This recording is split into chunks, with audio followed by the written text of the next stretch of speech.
In recent months, I've been talking a lot about how much I oppose the culture wars, and the fact that I hold both sides responsible for it. Today, I want to talk about why I'm so opposed to the culture wars. The most fundamental reason why I'm vehemently opposed to the culture wars is that it kills independent thinking. People on both sides of the culture wars are often brainwashed to follow the standard narrative of their side on every hot-button issue, without truly thinking for themselves where the truth is in each case. There are several ways the culture war dynamic makes independent thinking impossible. I'll outline each of them. Firstly, the us versus them tribalist dynamic hampers independent thinking. The mindset of wanting to own your opponents all the time is simply incompatible with a commitment to finding out the truth.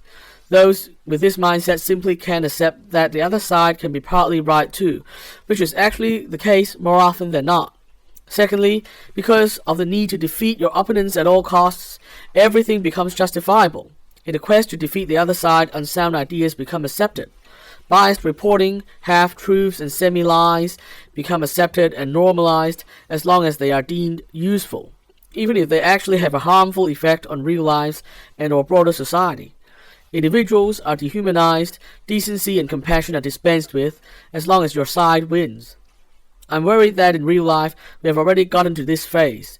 In extremely online circles, things are much more advanced, as I will discuss later on.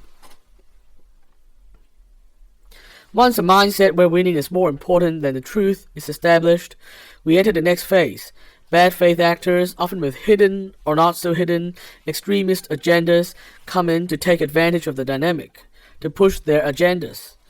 Unsound and dangerous ideas, from critical anarchism to religious authoritarianism and outright racism, ideas that would be swiftly rejected under normal circumstances, often find receptive audiences among dedicated culture warriors looking for the next tool to attack their opponents with. The process of rational debate and assessment as to whether the idea conforms with the truth is effectively bypassed. This is how extreme ideas get to enter the mainstream. Finally, the aforementioned dynamics eventually lead to the loss of a shared understanding of reality rooted in the objective truth.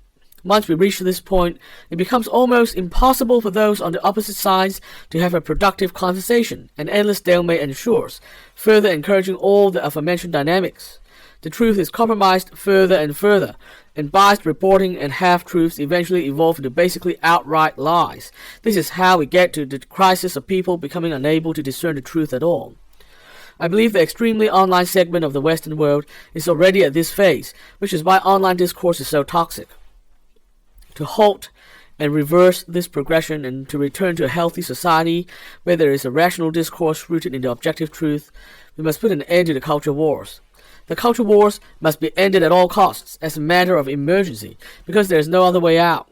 We need to act before dehumanizing other individuals and disregarding the truth becomes normalized forever.